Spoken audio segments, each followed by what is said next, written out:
नमस्कार मित्रांनो. एकतर्फी प्रेम बाहेरून शांत दिसतं, पण आतून माणसाला पूर्ण तोडून टाकतं. कारण आपण ज्याच्यावर प्रेम करतो त्याच व्यक्तीसाठी आपण खास नसतो. रोज त्याची आठवण येते, मोबाईलमध्ये त्याचं नाव शोधलं जातं, स्टेटस त्याच्यासाठीच टाकलं जातं, पण समोरच्याला काहीच फरक पडत नाही आणि हळूहळू आपण स्वतःलाच हरवायला लागतो. पण एक गोष्ट नेहमी लक्षात ठेवा मित्रांनो, एकतर्फी प्रेमातून बाहेर पडायचं असेल तर सर्वात आधी वास्तव तुम्हाला स्वीकारावं लागेल. जिथे तुमची किंमतच नाही तिथे स्वतःचं मन अडकवून ठेवू नका. प्रेम जबरदस्तीनं मिळत नाही आणि ज्याला तुमची किंमतच आजपर्यंत कळाली नाही. मित्रांनो, ज्या व्यक्तीला तुम्ही एवढा जीव लावता त्या व्यक्तीला तुमची काळजीच नाही. त्याच्यासाठी स्वतःला रोज दुखवायचं थांबवा, कारण स्वतःवर प्रेम करायला शिका. ज्या व्यक्तीसाठी तुम्ही रडता ना मित्रांनो, ज्या व्यक्तीसाठी तुम्ही रडता त्याच वेळेत स्वतःचं आयुष्य बदलायला तुम्ही प्रयत्न करा. ते नक्की बदलेल. नवीन गोष्टी शिका, स्वतःला वेळ द्या, मित्रांसोबत बोला मित्रांनो. आणि सर्वात महत्त्वाचं, ज्या व्यक्तीचा तुम्ही एवढा विचार करताय त्या व्यक्तीपासून जरा तुम्ही अंतरच ठेवा.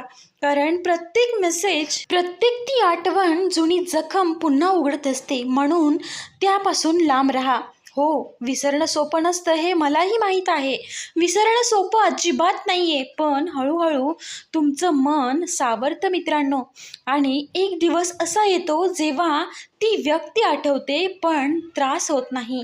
म्हणूनच स्वतःला इतकं मजबूत बनवा की कोणीतरी सोडून गेलं तरी तुमचं आयुष्य अजिबात थांबू नये. कारण विचार करा, तुम्ही त्या व्यक्तीसाठी रडताय ज्या व्यक्तीला तुमच्या अश्रूंची किंमत नाही, त्या व्यक्तीला तुमच्या डोळ्यातून पडणारं पाणी दिसत नाही.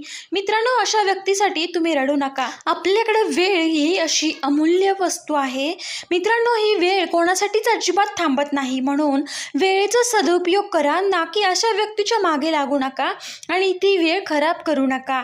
कारण आयुष्य खूप छान आहे आणि मस्त आहे. छान जगा. आणि मित्रांनो, अजिबात तुम्ही त्या व्यक्तीचा विचार डोक्यात आणून स्वतःला दुःख करून घेऊ नका. येणाऱ्या ज्या वर्तमानात जगायला शिका. त्या व्यक्तीच्या आठवणीत तुम्ही जितके जाल तितके स्वतःला त्रास करून घ्याल आणि तुमची नक्कीच एक ना एक दिवस प्रगती होईल. फक्त तुम्ही कष्टावरती फोकस करा. मित्रांनो, हे बघा मित्रांनो, व्हिडिओ आवडला असेल तर लाईक, शेअर आणि सबस्क्राईब करायला विसरू नका. व्हिडिओ पूर्ण पाहिल्याबद्दल तुम्हा सर्वांचे मनापासून धन्यवाद. पुन्हा भेटूया अशाच एका व्हिडिओसोबत. तोपर्यंत तुम्हा सर्वांना श्री स्वामी समर्थ असे चॅनलशी कनेक्ट राहा. मनापासून तुमचे आभार व्यक्त करते, कारण तुम्ही खूप छान सपोर्ट करताय.